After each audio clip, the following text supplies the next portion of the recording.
చిన్న ఉదాహరణ, మన గోపికలందరూ వెళ్ళి కృష్ణుడు మురళి వాయిస్తూ ఉంటాడు కదా కృష్ణుడు. అవునండి.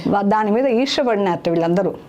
ఈ మురళి ఎప్పుడు చూసినా కృష్ణుడు పెదవుల మీద చక్కగా నర్తన చేస్తూ ఉంటుంది, ఎంత పుణ్యం చేసుకుందో కదా ఇది అని చెప్పి ఒకసారి గోపికలందరూ పోయి ఆ మురళిని అడిగారట, ఏమే నువ్వు ఎంత గొప్పదానివే, మేమందరం కృష్ణుడి దగ్గరికి కూడా వెళ్ళలేకపోతున్నావు, నువ్వు ఎప్పుడూ ఆయన పెదాల మీదే ఉంటావే, ఎప్పుడూ నిన్ను ముద్దు పెట్టుకుంటూ ఉంటాడు, ఎంత అదృష్టవంతురాలివే, ఏం పుణ్యం చేసావే నువ్వు అని అడుగుతారట వీళ్ళందరూ. అంటే ఆ మురళి అంటుంటా, నేనేమీ పుణ్యం చేయలేదు, నేను శూన్యంగా ఉన్నాను అంటుంది. శూన్యం ఏమీ లేదు, దాంట్లో ఒట్టి గొట్టమే కదా, ఏముండదు.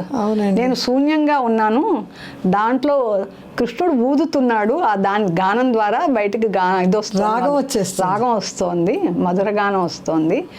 కాబట్టి మీరందరూ కూడా మీ మనసుల్ని, మీ హృదయాన్ని శూన్యంగా ఏ భావము లేకుండా పెట్టుకుంటే భగవంతుడు దాని నిండా నిండిపోతాడు. అదేనబ్బా నేను చేసేది ఇంతకంటే ఏం లేదని చెప్పింట.